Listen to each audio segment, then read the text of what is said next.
I am Kesten Rono, and you're here in a new perspective for day 74 of A Course in Miracles. I will, there be light. Reviewing Principle 14. Miracles bear witness to truth. They are convincing because they arise from conviction. Without conviction, they deteriorate into magic, which is mindless and therefore destructive, or rather, the uncreative use of mind. Miracles bear witness to truth, so miracles possibly are observing truth. We know that observing something affects its presentation in reality. The double slit experiment is famous for sharing this idea that a single particle fired at a wall through two slits goes through every permutation of those slits to hit a back wall in a wave pattern. Or perhaps I'm mistaken recalling it. And it is the action of observing that particle that causes it to go through one or the other slits and strike the back wall directly, like a bullet. Miracles bear witness to truth, something about at least an illusion, not illusion, illusion. You can't spell illusion without ill. Miracles bear witness to truth, something about an allusion to observation of truth nonetheless. They are convincing because they arise from conviction. Conviction. I will. There be light. I have a will. You have a will. God has a will. Our will. I will do something. It is what I am here to do. My will. Your will necessitates conviction. Your miracles are convincing because of your conviction, because of your will. Without conviction, they deteriorate into magic, that without your will, they are simply a spectacle, a tool for wowing an audience, distracting an audience, some version of sleight of hand, entering back into the realm of selling something that you do not have, a trick, an illusion. Magic is exciting, but it is a spectacle. Without conviction, miracles deteriorate into magic, which is mindless and therefore destructive.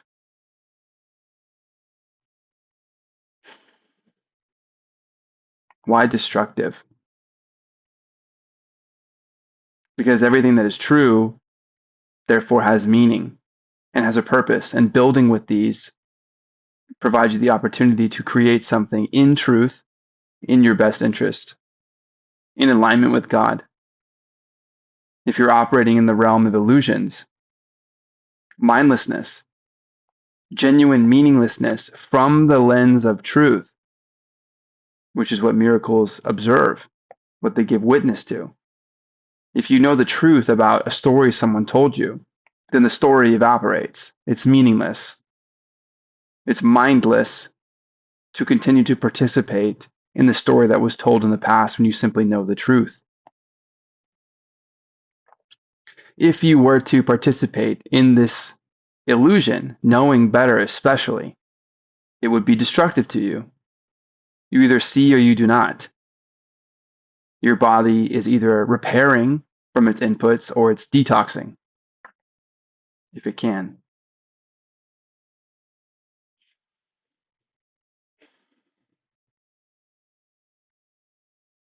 This is an uncreative use of mind. You are a creator.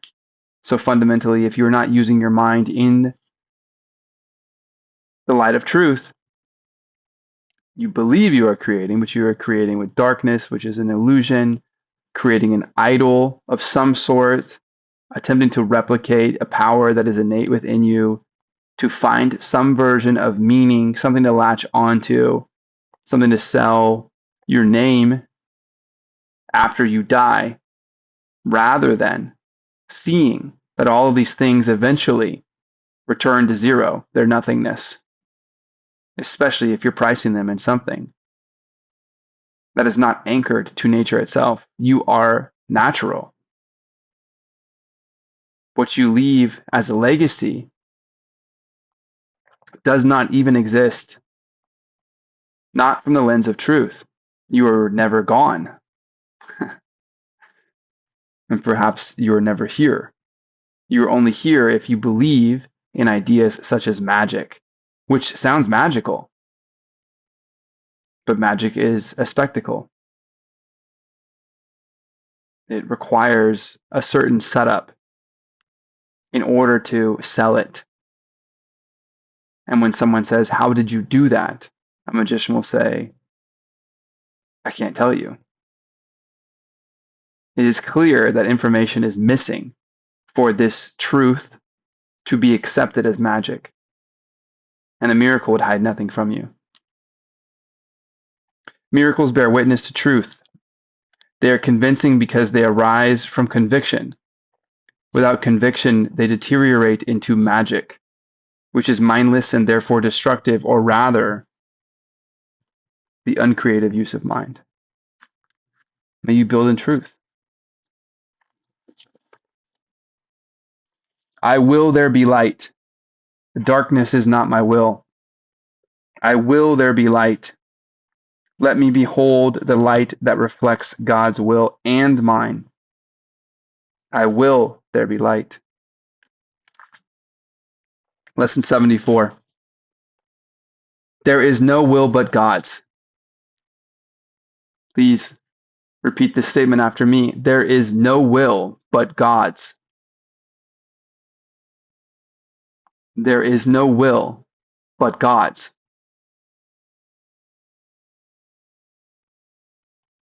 How could this statement be true if yesterday's lesson was, I will there be light? How could that be true if there's no will but God's? Well, for both to be true, we would have to be aligned with God, that our will is His will, that we are created by Him, that His definition of what He is includes us so fundamentally that we are part of His will. And what He wills is for you to be happy, for you to know the light of truth, to feel the miracle of life, to know perfect peace and perfect safety, and where that is by understanding who you are. That is your salvation when you have devolved into darkness and believing in magic. The idea for today can be regarded as the central thought toward which all our exercises are directed. Okay. This is the central thought towards which every single exercise is directed. We're only on day 74. And this is revealing. God is the only will. God is the only will. There is no will but God's. When you have recognized this, you have recognized that your will is His. Okay. The belief that conflict is possible has gone. Peace has replaced the strange idea that you are torn by conflicting goals. The belief that conflict is possible has gone. Naturally, because you are aligned with God. If you believe that God is all-knowing and you are aligned with God's will, then you are fundamentally part of the realm of all-knowing. How could you carry out the will of God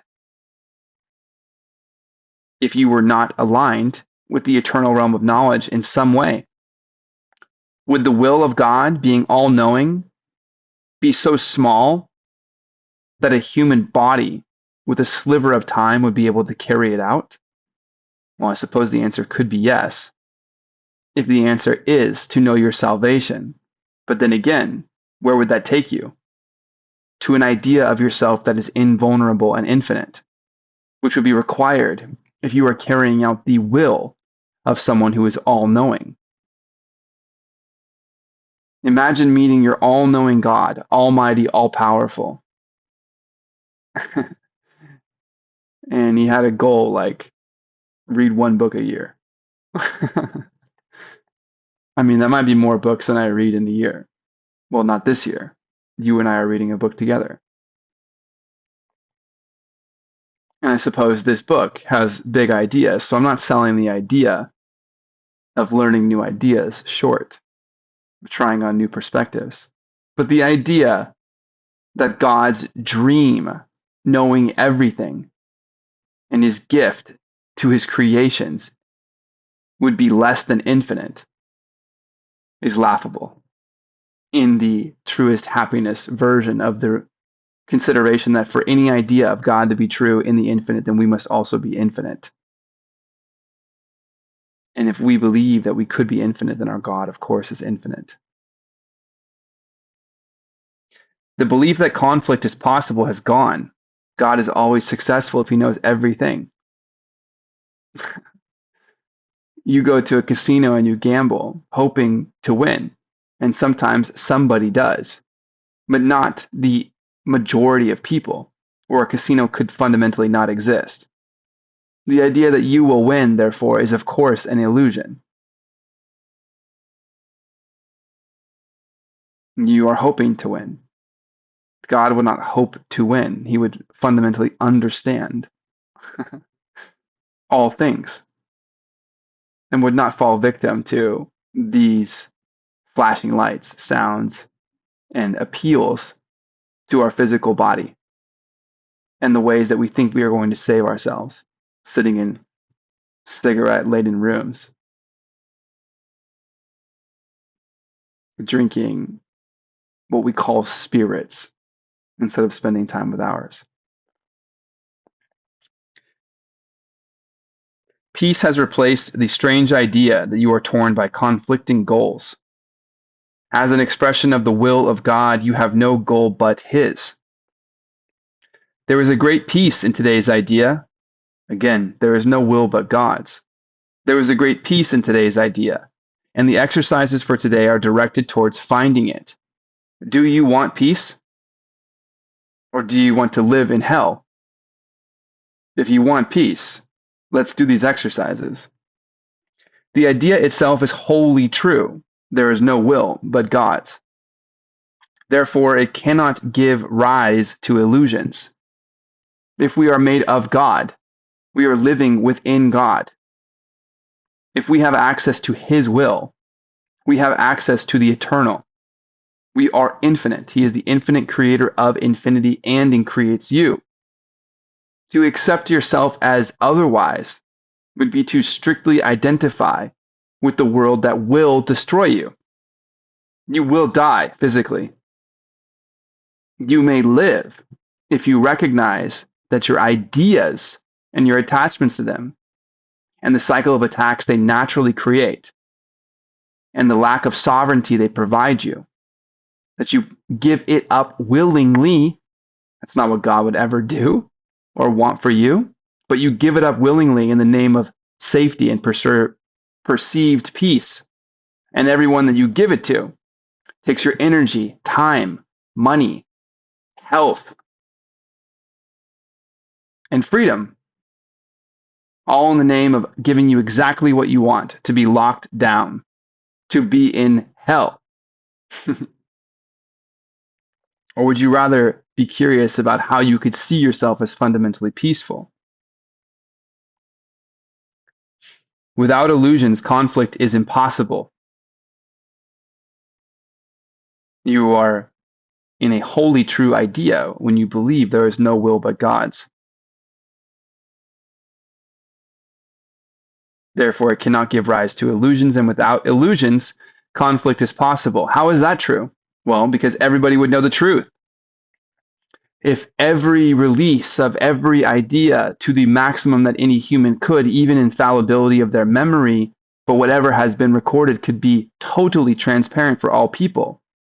Well, the people who have the most to lose because they believe they gain the most by keeping it necessarily secret when it is otherwise public. Well, those people believe they will be destroyed.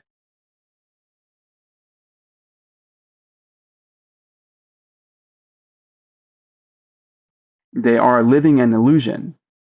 Everyone knowing everything creates the opportunity for instant connection. Everyone knowing everything creates the opportunity for anyone to come up with the most creative solution. If everyone had access to a abundant energy, nothing would cost anything fundamentally. If that feels hard to imagine, actually imagine it into the infinite. It may even be easier. Imagine that it is so abundant, energy is so abundant, so easy to access that it has been harnessed from every corner, that it is so abundant, it is literally free, cheaper than free, even in the world of money. That would mean that anything that you can imagine would be able to be supported. There would be no idea of funding necessarily, at least in this example. You may imagine you have to procure materials, but really, if energy is free and what we pay for is the time and energy that humans spend in creating tools and then using them, moving something from somewhere to somewhere else, if all of that can be done for free, there is no cost whatsoever. Imagine what no cost means. Then you would be left with nothing but your imagination to create. That is what building an absolute truth is, from the realm of invulnerability. With perfect peace and perfect safety, there is no cost to you if there is no cost to anything. That opening the door for energy to be felt by everyone may only bless. What does it risk? The people selling an illusion to themselves and their adherence to it, and you accepting it, even when you feel its incongruencies, then you have everything to lose. The idea that you are most bound to will die facing the truth, even though the truth will not attack it. The truth and unconditional love are allowing you to experience whatever you want to experience right now, even to be separate from them, even to imagine if you are only flesh chasing money before disease takes you over, that you want to extend your life, and you could call an idea of uploading your mind, your genetic sequence, in all of its beauty. But what is a genetic sequence? Well, I would imagine having tons of information. But your genes are just creating what you look like, hopefully coming out healthfully as a man or a woman. After that, wherever you have started in this quote unquote race, it is your wearing of whatever it is that you may notice, leading to your ease or dis-ease internally, and the total amount of factors of your epigenetic experience that is shaping who you are next. You could eat your way to better health, or you could destroy it further and pass it on for the next person to start slower than you, but have a different perspective than you. The same opportunity.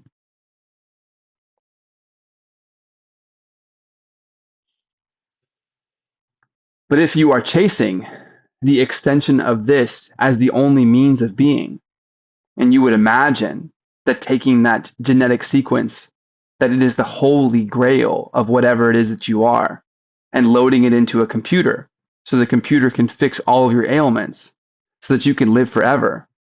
But you'll never wake up to your invulnerability as a spirit. You are forever living in hell. That if you imagine it could be cool one day to be chipped into a computer, which is what we're doing anyways. If you're interacting with any kind of technology and you believe that it is offering you an efficiency, which it is. A fishing pole offers you efficiency over trying to catch fish with your hands. A net offers you efficiency over a pole in some cases. A ship or two ships with a huge net offers you even greater efficiency and has other trade-offs. You are using technology in any sense because it offers you efficiency. You are using your consciousness and what you can learn to try to compound on your lessons because you believe it offers you efficiency. If everything is offering you some version of efficiency, you believe you are saving time somehow. This is the fun of building across time and space, of course. We are stacking these pieces as high as we can take them, and they can always go higher with our ingenuity, especially as we unlock more latent energy to be able to have more creativity, to continue to build on the ideas that simply needed more energy to expand. But if you spent your whole life tinkering in the name of efficiency, you would become the items that make you more efficient. If a fishing pole makes you more efficient than using your hands, it is very likely that over time you will be curious about how to use it best. At the very least, you using it regularly will help it to become streamlined. If you drive a car, you know everything about your car. Well, as much as you've explored about your car. You may not know the engine or how it handles under certain news scenarios or weather, but you know where the blinker is, you know where the horn is, you know where the brakes are. You don't even need to think. In fact, you could disappear in thought and arrive at home and not really be totally sure how you got there. You were piloting this thing that was foreign when you learned to drive, overwhelming. And you could do it with such ease that you don't even think about it. You're living somewhere else in your imagination. This piece of technology you have combined with it. If you're interacting with your computer, and even though now we have code that can write code, but if a human is writing the code, they're trying to create what they imagine is the most market palatable interface relative to the competition that you would desire to use, that it has the most amount of efficiency or the greatest amount of ease or the most appeal or function. Either way, in any case, as you interact with it, it becomes a tool that you use. Do you use a compass or do you use GPS now? Could you imagine when a compass was the equivalent of GPS? Amazing technology versus the North Star only.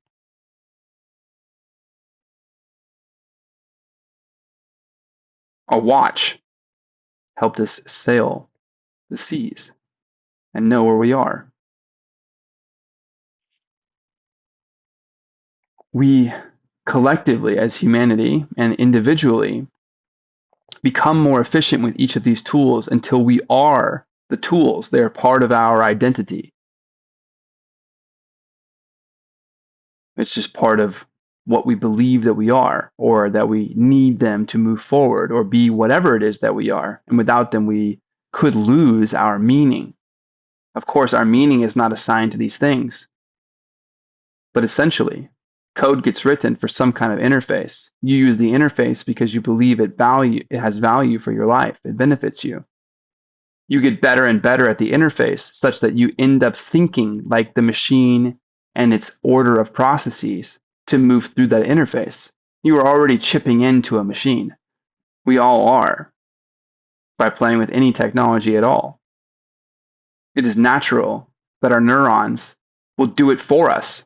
With any kind of repetition, we will become more like whatever it is that we do, which is why it could be so vital for you to consider how you say what you say, that you are curious about what it is that you want to see, not what you don't want, else you will see it over and over and over to ensure that you don't run into it. And thus you are living in an attack lifestyle.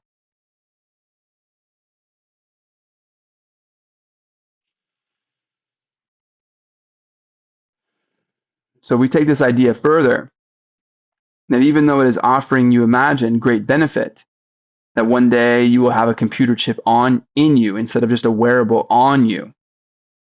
And your wearable gives you great insight, but it gives the creator of it far more insight about you. They can leverage about you, that they can sell.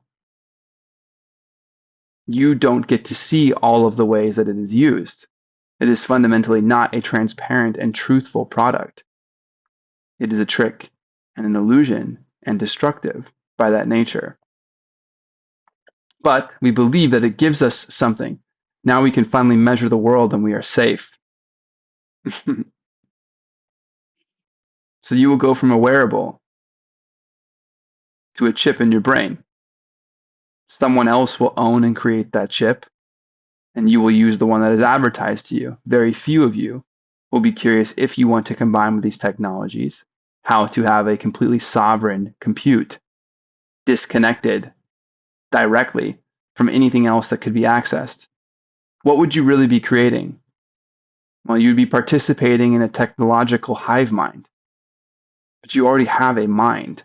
This would be a hive brain. Imagine getting forced advertisements using a world of money that fades away, that would require funding, about which the latest technology already knows. Well, it already knows everything about you. You've put it on your social media. You're plugging it into your AI. You're asking more and more queries. You have your health data on there. Your phone knows exactly when you sleep. This laptop I have here, has a bite out of the apple of Garden of Eden as its logo. Are you not seeing that imagery and what it is truly representing? Do you believe that this computer is giving you life? Or do you believe that it is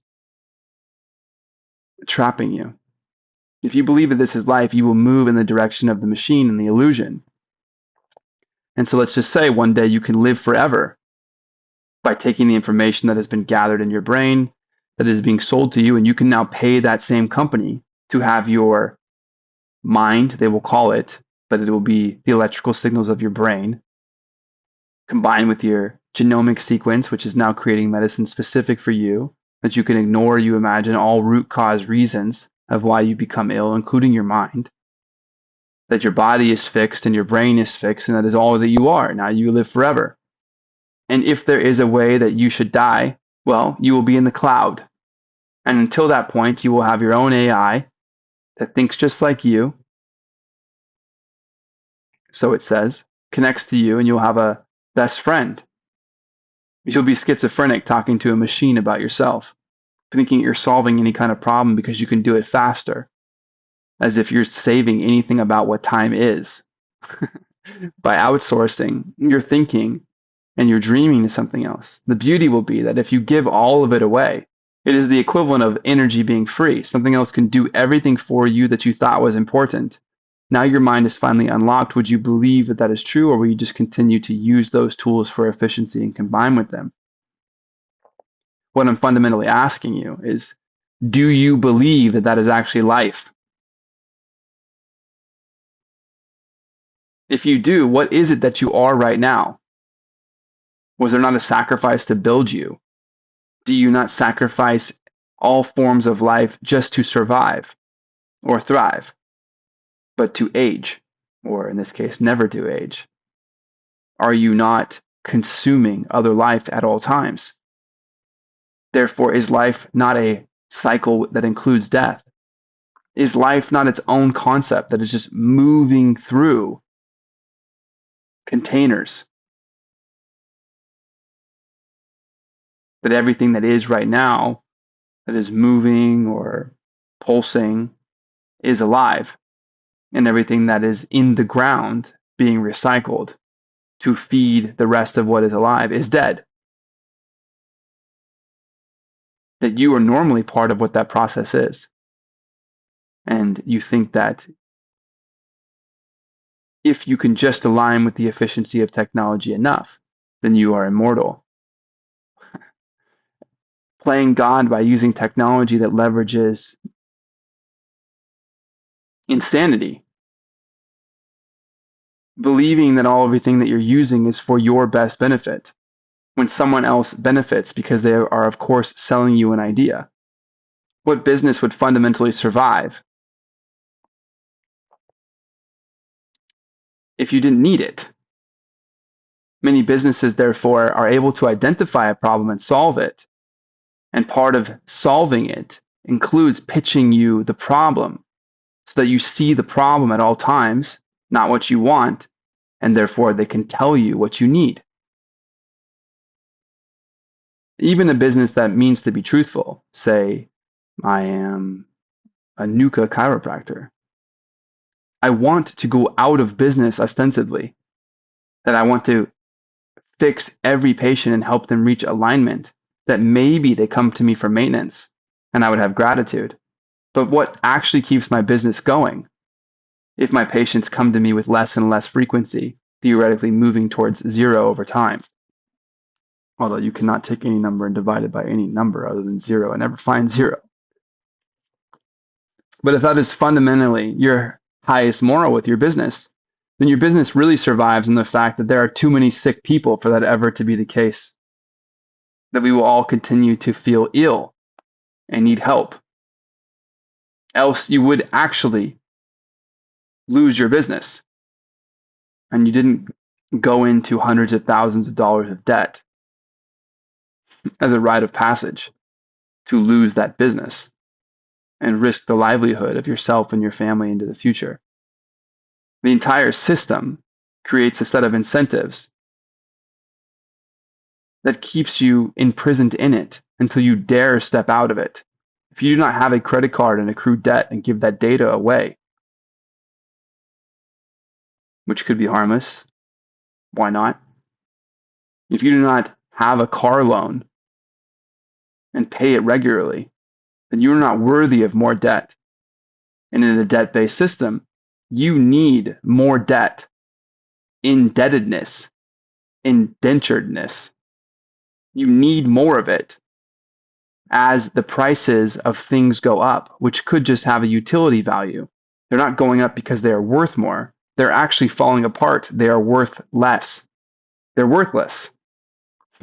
They're fundamentally not worth what they're advertised for. That you think inflation in food is bad, but inflation in your home is somehow good, is an illusion. You are not even owning your land. You are paying rent and property tax, which is always rising, and maintenance costs, which is always rising. It's a trick. You're being taxed, and taxes don't cover anything anymore. That our entire income from productivity as a nation doesn't even pay our interest payments. And we are told that that is sustainable. Do you feel sustained? Taking out one credit card to pay off another. Do you really feel a way out? Can you see how selling yourself away does not create your sovereignty? That you cannot find peace fundamentally in this conflict, inside of this illusion. You will not find life. This is not a miracle that is offering you life. This allegiance only results in your ultimate deterioration and death. Even when you believe that you are keeping yourself ultimately efficient, at least relative to some others, you are living in darkness of total information, because if total information was given to you, then the people who have more information relative to you would lose their power, which is only relative to what you do not have. But what if there was a way of seeing that you have everything you need, such that what someone else is selling you is cool, but not necessary? There are many ways to think about these principles, and the clues that you are the product itself and you are paying to be the product, they're everywhere. There is no will but God's. Let us try to recognize this today and experience the peace this recognition brings. Begin the longer practice periods by repeating these thoughts several times, slowly and with firm determination to understand what they mean. Why firm determination?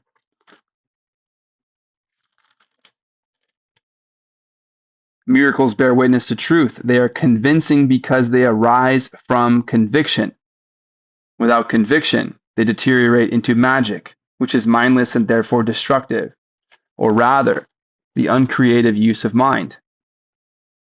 So we will say these thoughts several times, slowly and with firm determination to understand what they mean and to hold them in mind.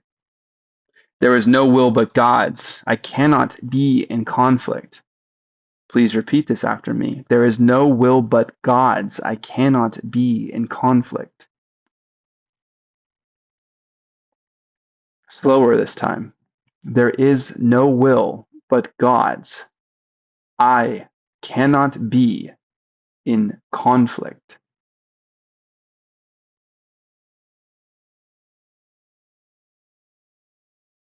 We mean what we say, and we mean to understand what we say, so we say it with emphasis, but with ease.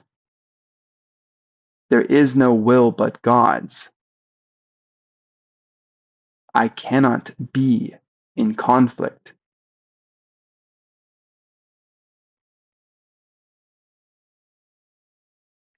I can feel other ideas or what this means, versions of it emanating from these thoughts. I'll leave them for you to discover too.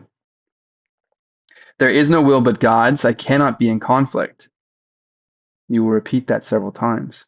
Then spend several minutes in adding some related thoughts. These would be your own, such as, I am at peace. Nothing can disturb me. My will is God's. My will and God's are one. God wills peace for his Son. You may simply say that you are at peace. Why? Because there is no will but God's. You cannot be in conflict. During the introductory phase, be sure to deal quickly with any conflict thoughts that may cross your mind. Tell yourself immediately, there is no will but God's. And this is the fundamental whole truth. There is no will but God's. These conflict thoughts are meaningless. I cannot be in conflict. These thoughts I'm feeling now, these conflict thoughts, are meaningless because there is no will but God's. We can try this on even if we do not understand. If there is one conflict area that seems particularly difficult to resolve, single it out for special consideration. Bring it to the focus, the forefront of your mind. What is it? What is it?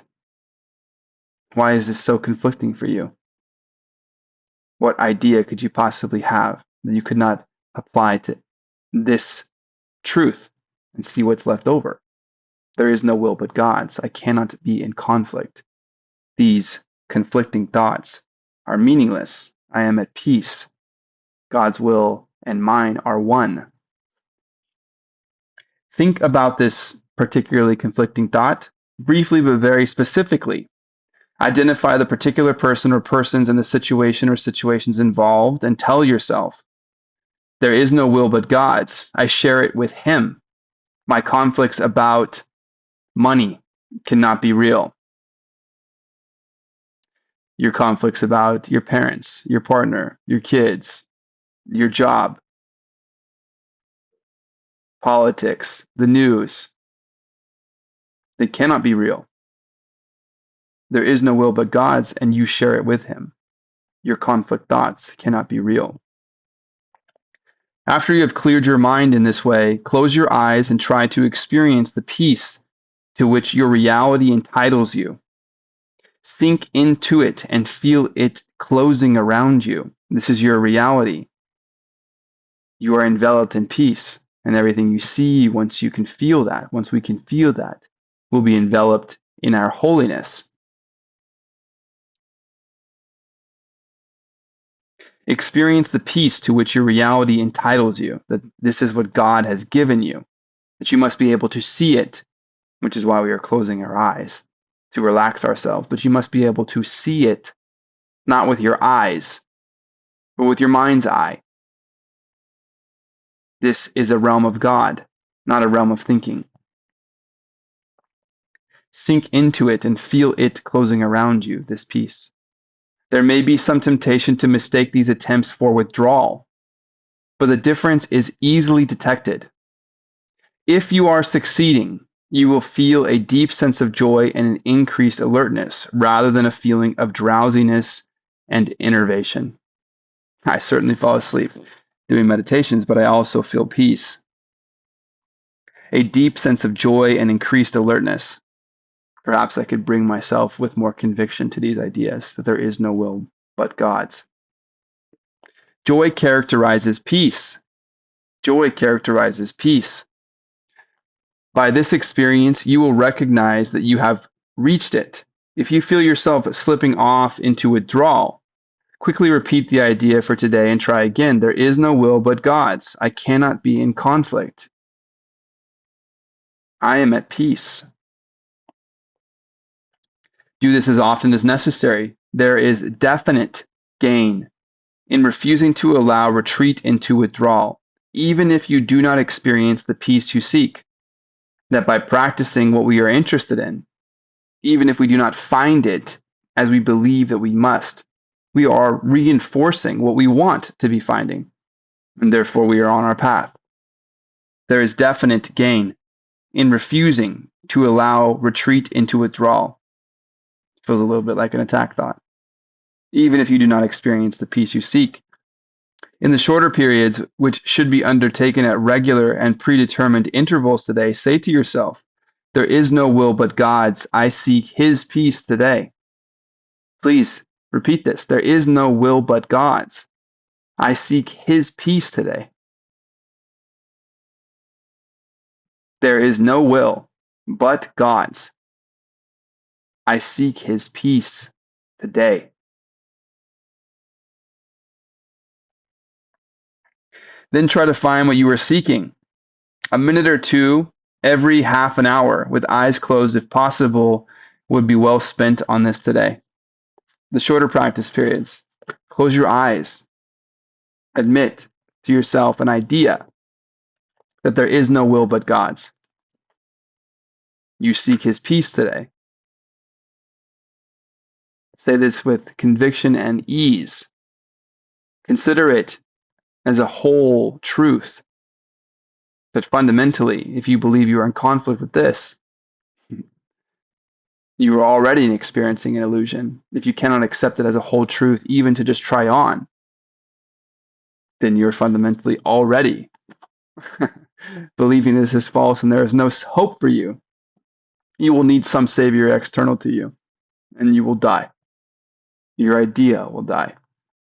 You still are, of course, connected to God innately, because you are still here, even hating this idea. What is it that you are that is here? For the longer practice periods, slowly, with conviction, there is no will but God's. I cannot be in conflict. Allow yourself to insert your own resonating ideas that you are at peace. God wills peace for His Son. You are His Son. If you find conflicting thoughts, there is no will but God's. These conflict thoughts are meaningless. Or, there is no will but God's. I share it with Him. My conflict thoughts about blank, name it, cannot be real. Allow the peace all around you to envelop you. May you notice it once you have clarity by releasing these thoughts, admitting that they are not real. There is no will but God's. You are at peace. And if the best you can do is attempt to stay alert and repeat this for your longer practice periods, let's say 10 to 15 minutes, then you've succeeded. May we not give in to our illusions. I am Kesten Rono, and I will there be light. There is no will but God's. My will and God's are one. May you know peace. See you tomorrow.